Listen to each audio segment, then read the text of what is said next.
All right, we have started the program. We are recording. Good afternoon, everyone. It is afternoon now. It's a little bit after 12. And I am Dan Bell, representing the Hampton Roads Innovation Collaborative. We are the former tech council for Hampton Roads, which is a nonprofit that was created in the late 90s. And with a focus on all good things relative to technology and innovation. And about the tail end of 2015, we created a DBA, Hampton Roads Innovation Collaborative. The legal entity is still the same, Hampton Roads Tech Council. And we've expanded the focus beyond incubators and such. And that focus is really to focus on the economy for Hampton Roads. So we promote knowledge and information to help businesses grow. That can be technical businesses as well as non-technical. We feel that all business growth is good for the region, and of course the cities love it because they love tax revenue, which is healthy and supports the city and all of our activity. I want to thank Cox as our corporate sponsor for this.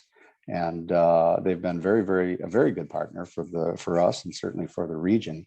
And although I mentioned them, unfortunately, we don't have a representative here from Cox today. They usually give us about a 60-second soundbite, but just to let you know, they've been a great partner, and we thank them tremendously. We've got a good program today, Maritime Industrial-Based Ecosystem, MIBE. I'm going to get all my acronyms right, and that will be led by Mike Robinson, director of the organization. But we also have on board a colleague of mine, Ms. Megan Oswald from MVC. How did I do with that, Megan? Did great. Yep, you got it. I did good. All right. Oops. And so, if I may, Megan, can you start us off and just tell us a little bit about MVC? Sure. Yeah, and like I said, video is working or anything, but yeah, so I'm Megan Oswald, Executive Vice President at MVC. We are a boutique consulting firm that really focuses on maritime, Department of Defense, Navy. We range from small businesses to large. I don't know if anybody saw our post this morning, but we just landed a contract with SAIC, so we're super stoked about that. And so we provide a range of services associated with maritime and shipbuilding companies, and being involved in the innovation hubs here in Hampton Roads. We do strategic planning, market research, capture and proposal, as well as the small business scaling and support. So we've got a close relationship with MIBE, as Brad Williamson, the CEO of MVC, was prior executive director at MIBE, and now Mike's got the reins for that. And so we're excited to learn more about what MIBE has been doing the last several months.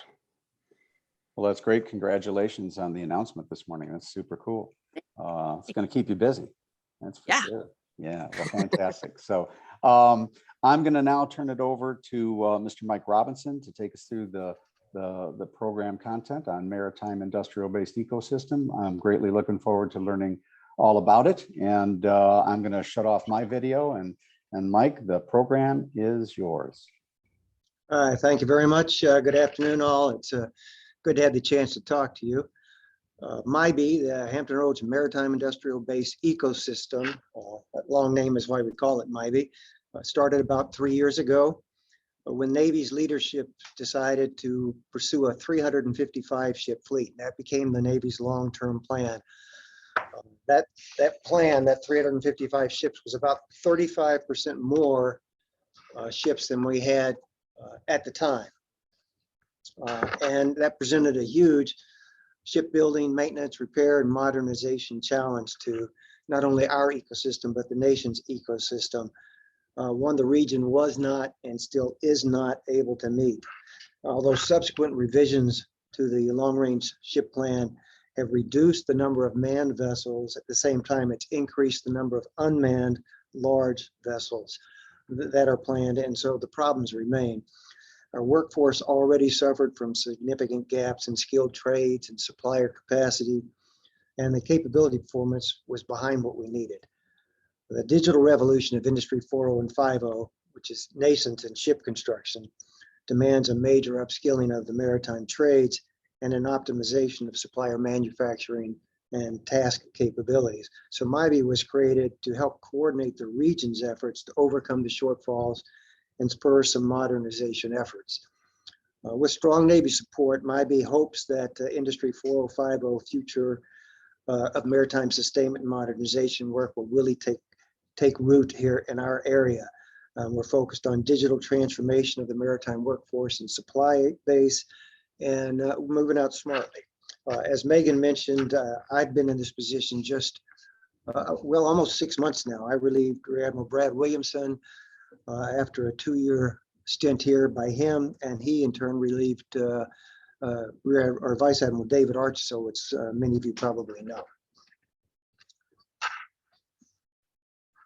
The projected increase in the Navy's inventory requires not only new construction, but also extending the lifetime of other vessels well beyond what was originally planned.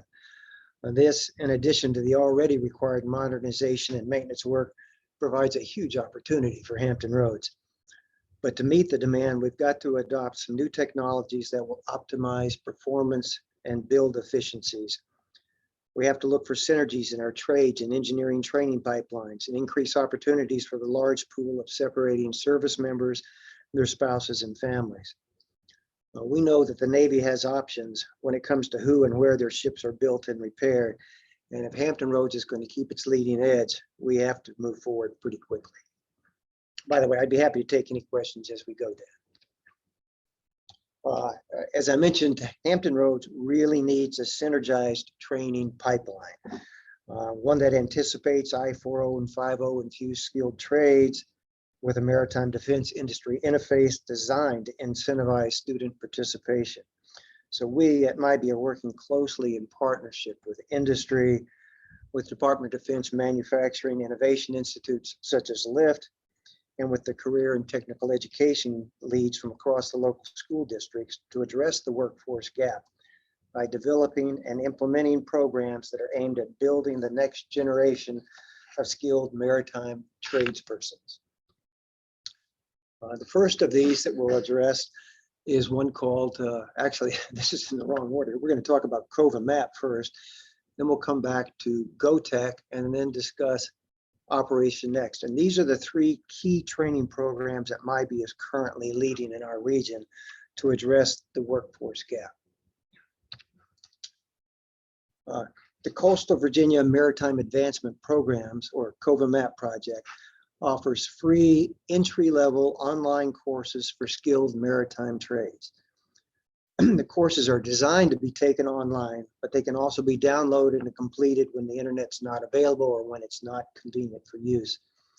The training provides professionally narrated instruction using an interactive learning management system and includes animated, user-controlled graphics and short educational games. The current courses include a basic mathematics and measurement program and trade-specific entry-level training for machinists and electricians, and a rigorous course will be added this summer. All the courses address the same topics to the same depth as the entry-level courses given by regional maritime providers, and we know that because they gave us their lesson plans. We hope to expand this successful program to provide a pipeline from online courses to hands-on training in an industrial integrated trades environment with certification supporting ready employment beginning at the end of the summer. The training has been used extensively. It was originally intended to be introduced to the public high schools in the region, but the program started right at the same time that COVID shut everything down, and that prevented us from getting into the high schools. Fortunately for us, when COVID happened, the Navy activated the surge main detachments of the Navy Reserve Program to augment the workforce in the public shipyards. And so we had more than 1,100 Navy reservists tasked with working in shipyards, many of whom had never been in a shipyard and weren't ready to enter. They didn't have the basic knowledge required. The reserve forces asked if they could use the courses that we'd created. We were very happy to do that. So we had several hundred Navy reservists use the program and then go on to take the examinations required to work in the public shipyards. All of the people who took the courses passed the required entrance examinations and with an average of 86.7, and the reserve forces has been pretty strongly advocating creation of more of these courses.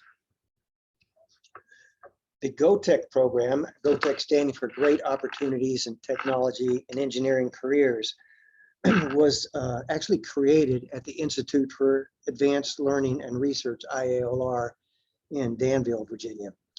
GoTech is founded on the principle of introducing hands-on training at an early age, with classes conducted in classroom laboratories that are outfitted with up to 9 types of advanced manufacturing equipment, such as 3D printers, milling machines, CNC machines, and robotics. These laboratories are very impressive, but they are expensive, at about $140,000 a pop for an individual school. GoTech is currently part of the curricula at 19 middle schools in the Danville area.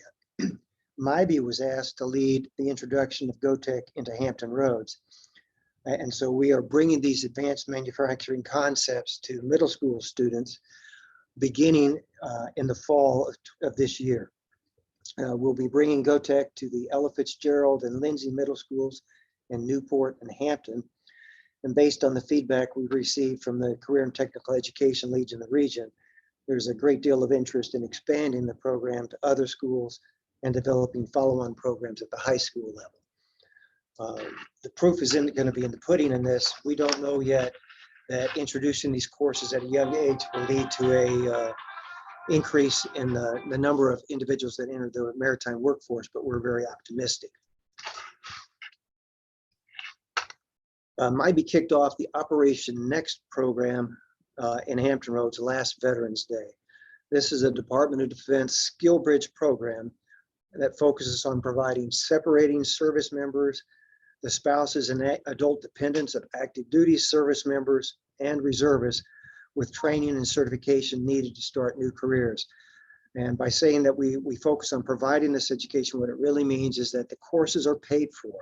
So if an individual is within 180 days of separating, either before or after, or if an individual is active duty but has a spouse or an adult dependent that's interested in taking the course, or is a reservist, they can take these programs for free. All the programs emphasize advanced manufacturing skills and are conducted by the community colleges or other maritime providers here in the region.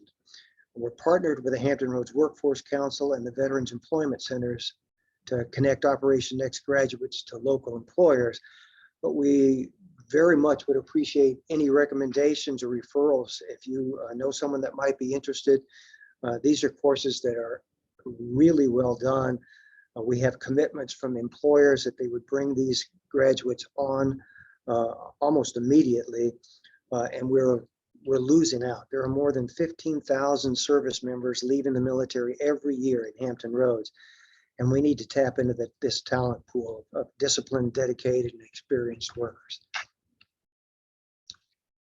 On the maritime supply base side, the Department of Defense released a report recently that outlined a whole of government strategy to assess and strengthen the resiliency of the defense industrial base supply chain. The report identified workforce, cyber posture, manufacturing, and small business as strategic enablers to secure our critical supply chains. And MIBE is focused on identifying and mitigating the barriers to cybersecurity compliance and to adopting new technologies in advanced manufacturing.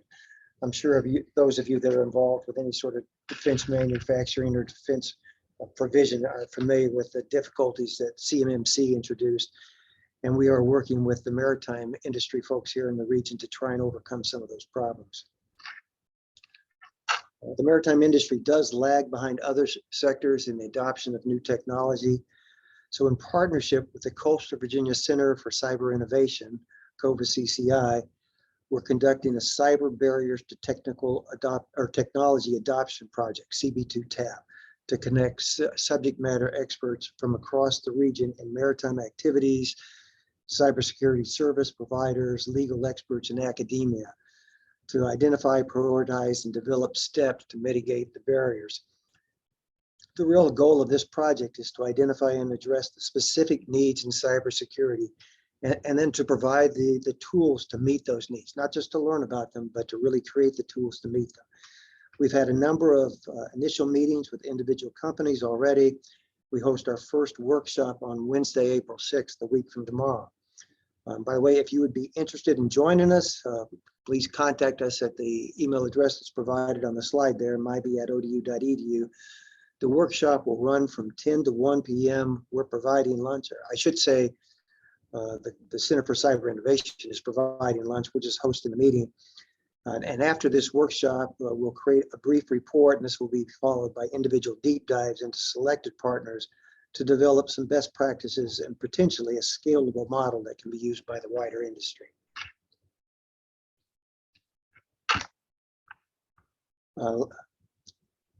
Excuse me. Last month, in response to the President's executive order, the Department of Defense released an action plan to secure defense critical supply chains. The report highlighted several strategic enablers required for mission success, including workforce, cyber posture, manufacturing, and small businesses. We know that a supply chain is only as strong as its weakest link, and our region's defense industrial base must take steps to identify and mitigate the threats and vulnerabilities. STAVES, the Supplier Technological Assessment Validation System, is a program that was developed and copyrighted by General Dynamics Electric Boat, and then further developed via an EV partnership with Newport News Shipbuilding to ensure the security and resilience of the shipbuilder suppliers. The system provides a framework against which critical suppliers can be assessed on key criteria to determine their ability to accept and perform high-profile work. The members of our supply-based component strongly recommended an assessment of Newport News Shipbuilding's application of STAVES, and then recommended a further evolution of STAVES to support performance of self-assessments. Right now, what happens is a group from the shipyard will visit a supplier that's involved in the contracting process and do an assessment of their ability to maintain the security that's required. That's very expensive and very time-consuming. A self-assessment would allow the companies to ensure on their own that they're close to those standards, so that when audits were made, it was quicker and less painful, and likely more successful. Navy NAVSEA leadership has consistently expressed concerns about fleet readiness issues due to delays in repair and modernization work and shipbuilding sustainment rework. Without a complete detailed assessment of the ecosystem's facility's actual status across several key indicators, the problem set remains undefined. And we need to establish a baseline to determine the depth and the size of problems before we can efficiently and effectively address the root causes. We're beginning to do this with a forward-looking detailed facilities assessment based on a desired end state for regional maritime facilities to support industry planning for investment and future Navy work. This is very important, especially insofar as the Navy might accept the need for contract or for improving the contracting process to ensure future vulnerability work or future availability work. As many of you probably know, there's no incentives for a shipbuilder or a ship maintenance facility to pursue real modernization programs, because these come at significant expense and there's no guarantee of future work. We feel that without that, some sort of guarantees, the shipbuilding, ship repair industry here in Hampton Roads will continue to lag behind what's available in other countries and our competitors. So a change to the contracting process, which provided some sort of guarantee to future work, would mitigate the risk to companies that are stepping forward like that. The Private Shipyard Optimization, or PSO program, was originally designed by NAVSEA as a correlate to its congressionally funded shipyard. 17. I'm sorry? I because think somebody had their mic on. Okay. Can I ask everybody just to review your microphone, make sure it's turned off? And back to you, Mike. Yeah, no, not a problem. PSO was originally designed by NAVSEA to run parallel to the congressionally funded Shipyard Infrastructure Optimization Program, or SIOP, which applies only to the public Navy installation. Unfortunately, PSO was not funded, and there's no alternate source of private facilities improvement, to the detriment of the industry. If we were to revive PSO, it would give the Virginia congressional delegation the same opportunities that were previously seized by New England's CODELs for significant regional economic development, major investments in a pillar industry. And we're working through our congressional representatives in both the Senate and House to pursue PSO funding in the next fiscal cycle. There's no guarantees, but we're hopeful that may come about. We've run through these slides really quickly, Dan. I'm happy to take questions, but MIBE's tagline says it all. We're focused on moving maritime forward together. You'll see on the next slide a few of the organizations with whom we've continued to work closely. We are very closely related to ODU's Virginia Modeling Analysis and Simulation Center. That gives MIBE access to a wealth of expertise, technology, and capabilities. But although we're housed here, we're really not an ODU organization. It's a regional organization that ODU is hosting, and we are eager and willing to work with others. Being well placed and well connected, though, allows MIBE to directly contribute and add value to the maritime industry and the regional economy. And with that, Dan, I'm happy to take questions now. Well, that's great. Excellent content. I've got a couple questions to start us off. So I put one in chat. I'll read it. Yeah, you touched upon it, but the question is, what is your mix between exiting military, which is predominantly Navy, and schools with respect to program participants? Well, right now, it's very heavily weighted to military or adult learners. And the reason for that is entirely COVID. We work closely with a number of the career and technical education directors across the region, especially with those on the peninsula side and New Horizons Regional Education Center. We had hoped to get into those schools, but COVID shut us out. And then when COVID started to ease up a bit, we arranged for some workshops with actual instructors, and then the Omicron variant happened and they weren't allowed to meet with us again. However, we were able to continue providing information to exiting veterans through the centers run by the Hampton Roads Workforce Council. And as I mentioned, we have a close relationship with the Navy Reserves. And that was just a wonderful, fortunate happenstance for us.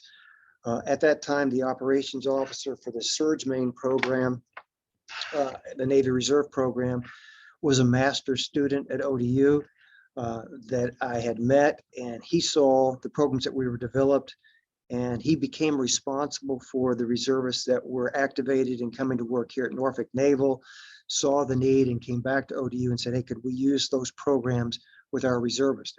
And of course, we were more than eager to do that. So they put hundreds of these reservists through, and so that's the bulk of who we've trained thus far. But we are working very closely with some key leaders in career and technical education, including Seth Black from Hampton, Twinette Outland from Newport News, Andre Skinner from Suffolk, and Sarah Lockhart from Virginia Beach. In fact, we're meeting with them again tomorrow morning to try and see how we can bring those into the public schools, because they're losing out.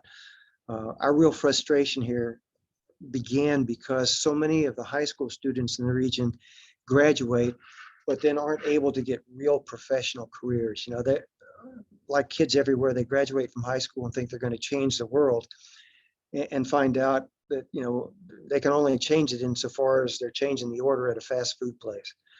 That they really weren't prepared to enter the workforce, not because they weren't smarter, they just weren't trained in the right areas. And these programs can work for them. A big reason that we went to the online training in our COVA MAP programs, those courses, was also so that we could kind of break the racial barrier. Historically, all the shipyards have been generational professions, meaning, you know, if a parent worked there, it was likely that a child worked there.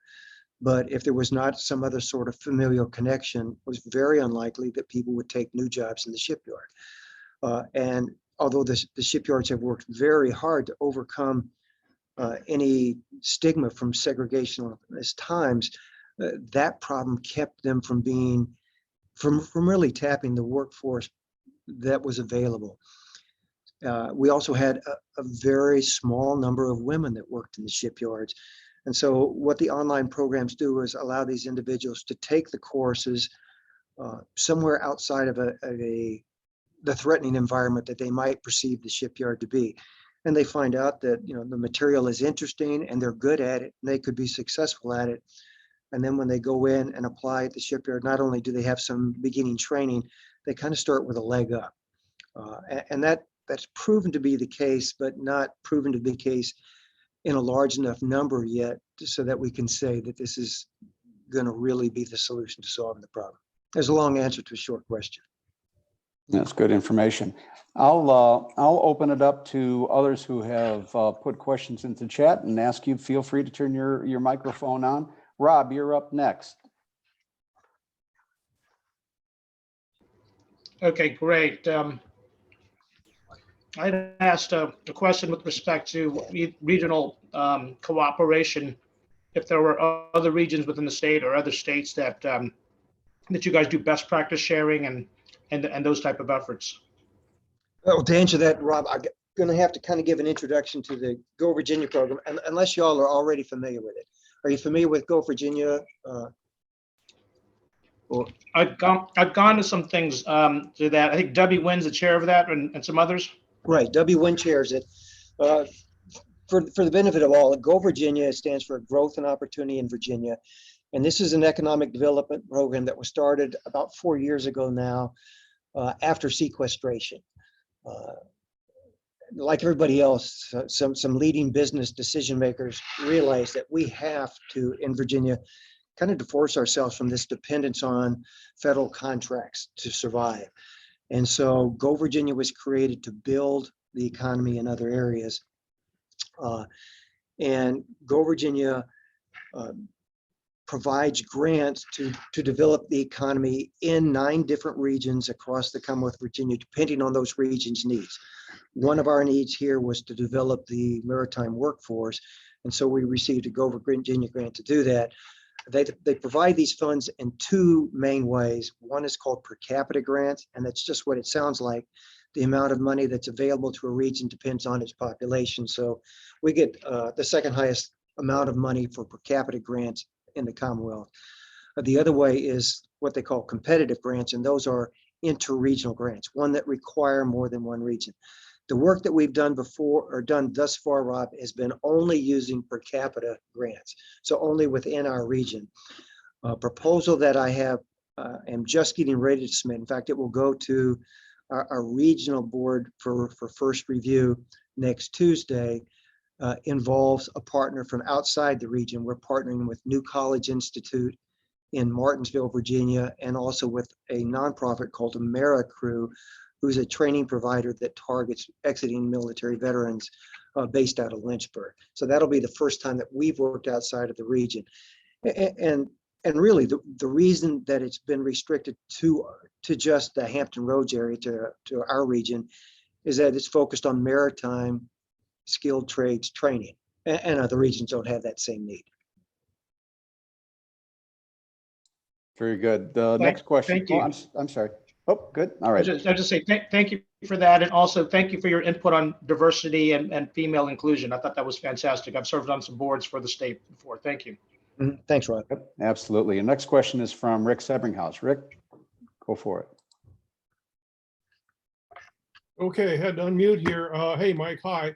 Hey, on the SIOP, this shipyard, infrastructure optimization plan, you got any comments or take on that? I've heard lots of not so good comments about that. And, you know, there's this initiative for building a whole new shipyard up on the river heading into Lake Erie to provide dry docks for submarine maintenance. I just wonder what you thought about all that.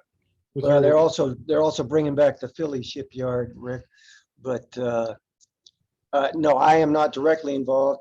Alan Baker, our strategic programs lead, is here with me as well, and Alan's had a little bit more involvement in with that. I'm going to ask him to answer that. Yeah, thanks, Mike. Rick, we've been involved with SIOP before that program was actually dedicated. And if you recall, SIOP started with an emphasis on making digital twin replicas of each of the 4 major shipyards, and then to, look at the systems within each of those shipyards to see what kinds of efficiencies might be realized that were there. And so, one of the, as Mike had said, we're located right here at BMASC, and BMASC has a, really significant modeling and simulation capability. And so what we did is to reach out to the prime contractor that got the initial digital twin contract and suggested that they issue a subcontract to one of the organizations here at BMAS to improve the digital twinning process. That contractor elected not to go down that path. They did have discussions with the folks here. Norfolk Naval Shipyard has been a little slow. Well, it's not the shipyard's fault for this thing. SIOP is now a program of record. There's a PEO that has been stood up around it. And that whole operation has been a little slow to get off the ground, which is one reason why last week the Navy decided to stand up a new PEO. So it's known as PEO COP, with a 2-star admiral in charge of it. And he will, I'm sure, accelerate the work of the individual SIOPs. The thing that interests us the most about SIOP, and Mike mentioned this, is when we were doing the original program design for SIOP, there was a parallel function that was focused on the private shipyards. And Mike mentioned the acronym that we used way back then, PSO. Yeah.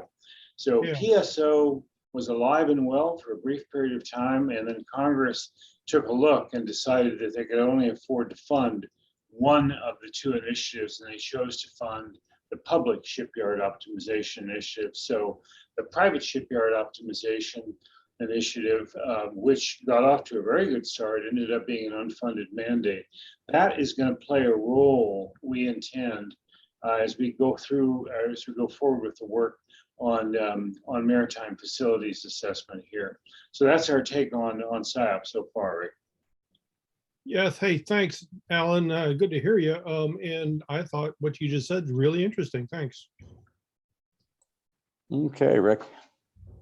The next question is from Kim Humphrey. Kim, would you like to ask it? Sorry, Dan, it wasn't really a question. It was just I like the idea that you guys are looking at the staves.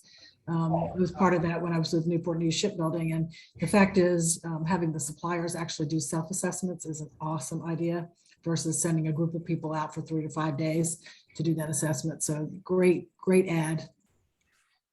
Well, I wouldn't be able to claim that for MIBE. We work closely with Stephanie Simmons, and it's her team that is kind of trying to push that forward. Perfect. Well, it's a good idea. It's a really good idea. I love being associated with good ideas.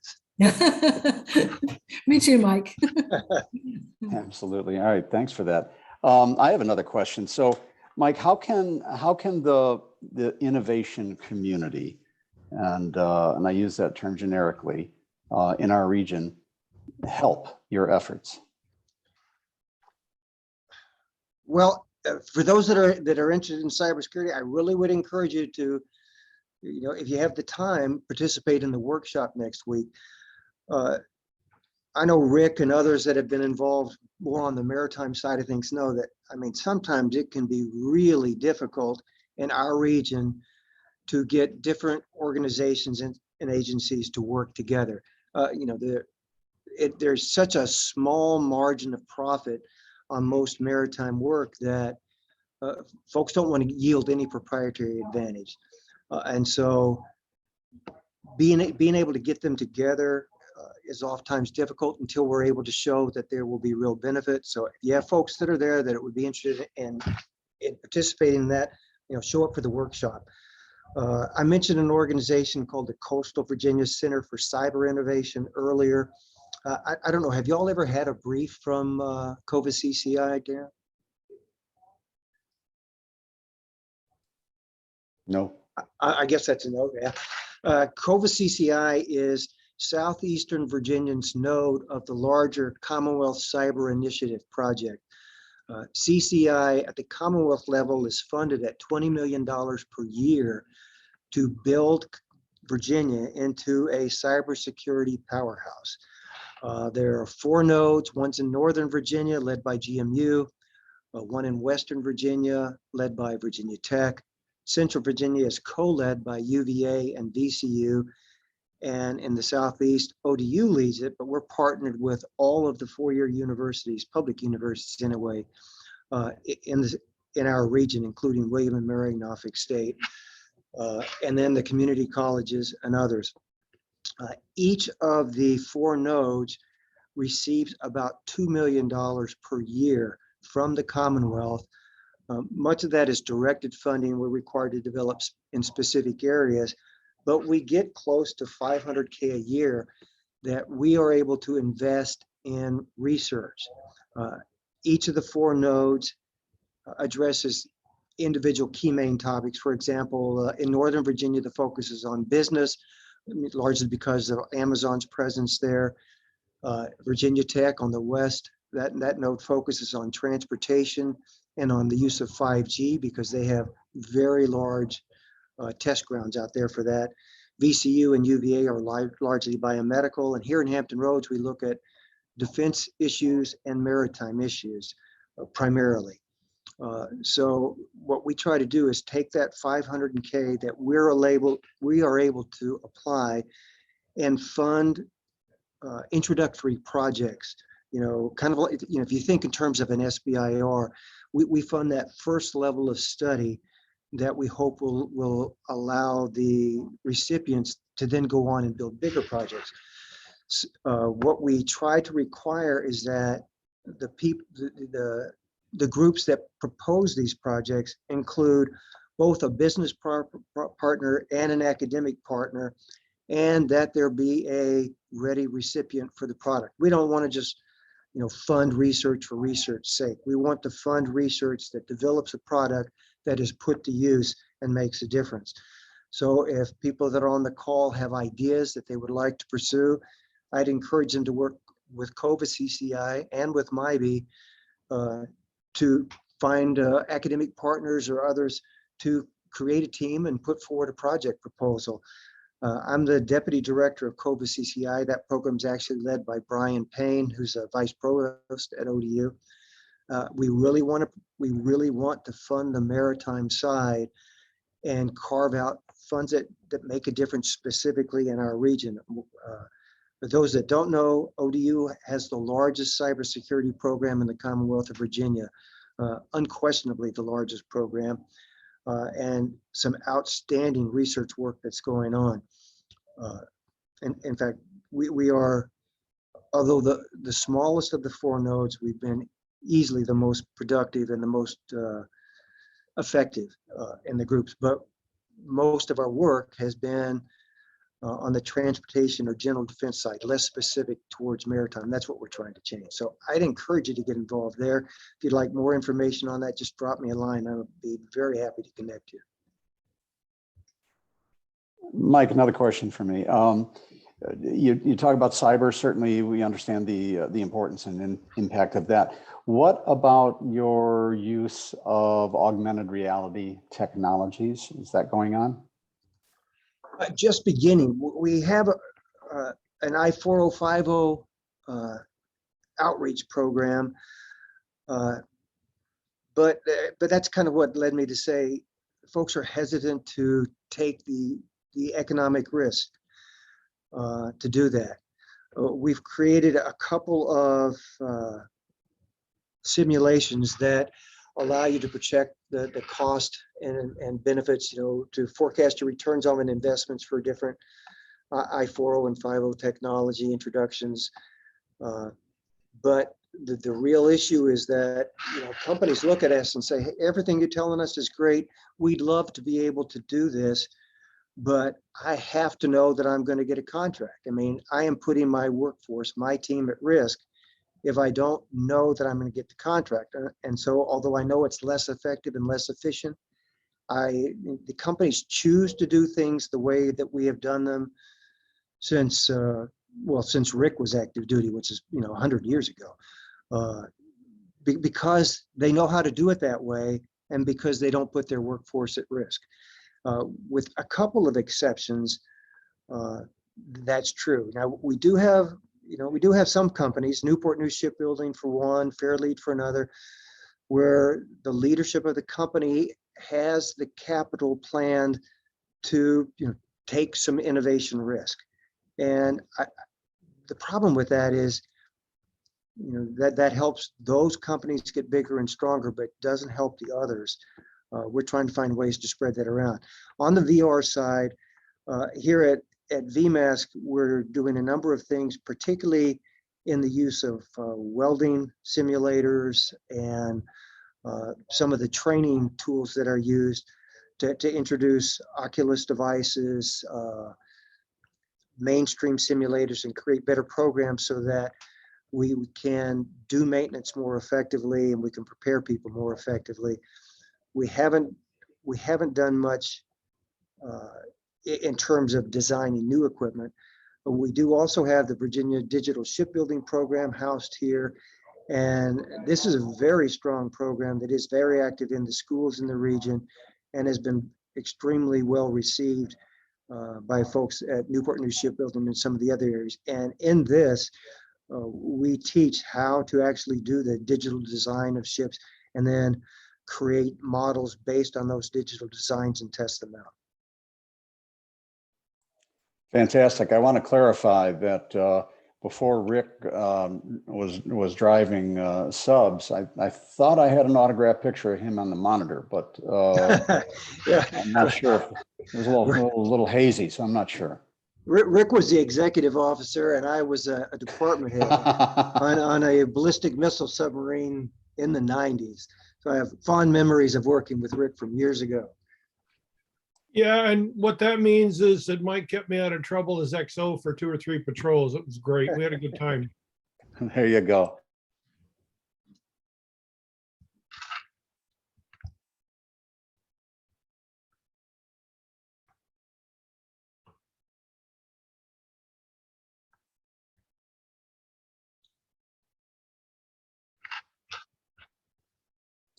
I'm sorry, I was muted.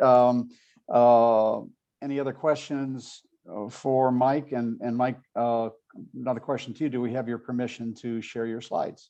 Oh, certainly, share the slides. And I just saw a question, I think it's from Rick. It's asking about the Accelerated Training and Defense Manufacturing Program, ATDM, that's run in Danville right now. And we're not directly involved with that, but Danville has talked to us about expanding that. For those that aren't familiar with it, the ATDM program is a 16-week, 600-hour training program where individuals are brought into Danville from across the country to be trained in different advanced manufacturing skills. They have a very well-equipped teaching laboratory where the students work. And the program actually funds the students' training as well as their lodging and per diem for the 16 weeks that they're there. The program is exciting. I've been hesitant, Rick, to get too involved in it because I don't, at least in its present form, I don't see long-term legs. When I've met with the different maritime industry folks here, they're not willing to send their best and brightest away for 16 weeks. And they can't afford to do what the Department of Defense has and provide 16 weeks of per diem. And that the program is good, but it's hard to sustain. I know that retired Admiral Nor Bryan and others have been very influential in getting the funding for it. I know it's been very well received by IBAS, the Industrial Base Analysis and Sustainment Program, but it would be a risk for us to be involved in at this stage. I'm happier letting someone else receive the accolades and take the risk because I don't have that kind of funding to go forward. Okay, the reason I asked Mike was that the Submarine Force thinks enough of that program to have had a panel session by 3 folks that run and work in that program at last fall's public invitee Submarine League Fall Symposium. And there was one guy who talked about how it was really good for him. And that's, he paid for all the folks to go to it, and then they went back and put them to work. Yeah, I think it's a great program in terms of what they learn. I went out and talked to some of the students and instructors. I just don't have, I don't have through our funding the ability to do that, so if, I've told the IALR folks that, I'm happy to have them expand. I just can't pay for it. Yeah, I got it. Okay. Appreciate it. Thanks.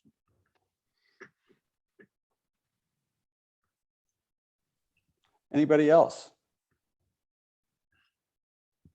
Final moments before we wrap it up.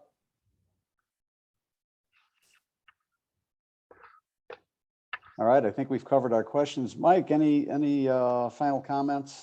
Great program, but any final comments? Yeah, just one. I relieved Brad Williams in October, and I'm really here on an interim basis.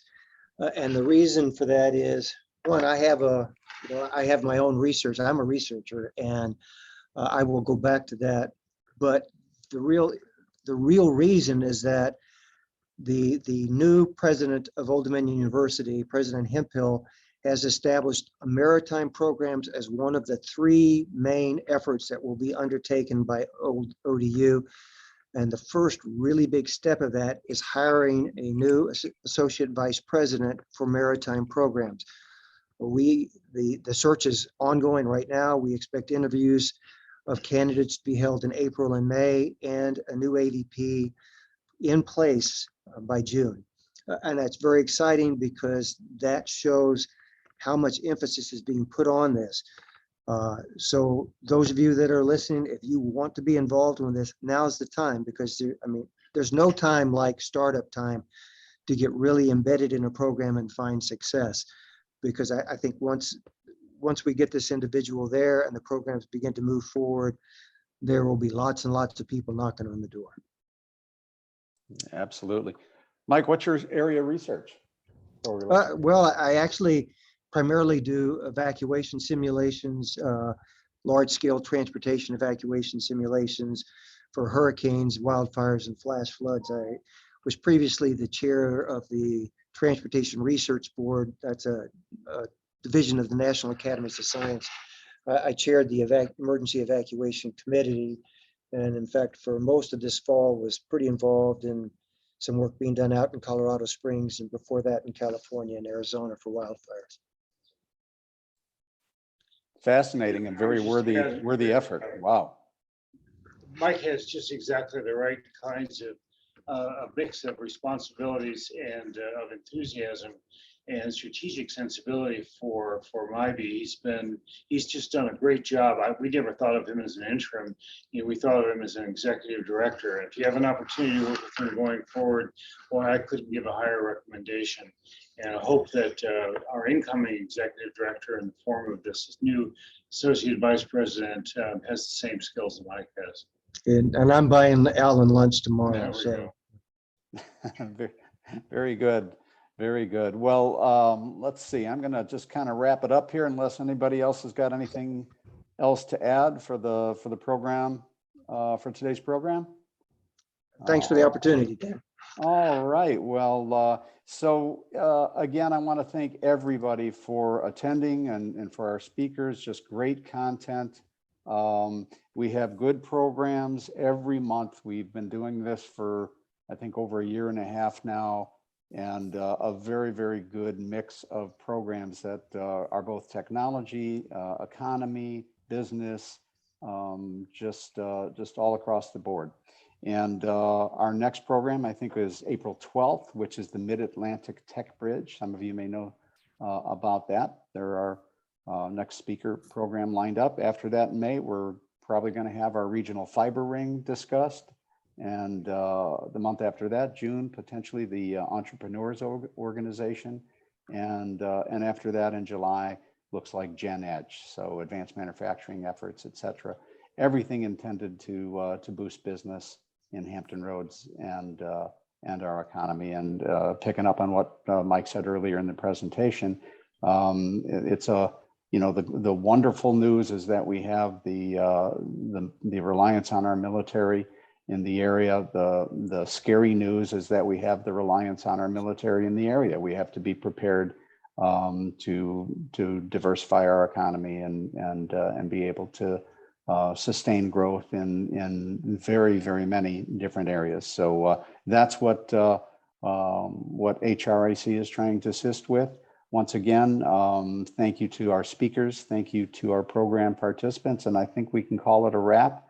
I will send out an email to you all with a link to this recorded video as well as the slides for your reference and sharing. And then we'll also post it to the HRIC site. So everybody stay warm. It's remember, it's late March and the warm weather's coming. I'm sure that April will be a good month. Our masks are off for the most part, although we've got a new variant coming along. So what the heck? It is what it is. But we're persevering as a nation, and our prayers for the people in Ukraine. And with that, I'm going to wrap it up and say thank you again to everybody, and we'll see you next time on a Tech Tuesday. Thanks, Thank you. Dan.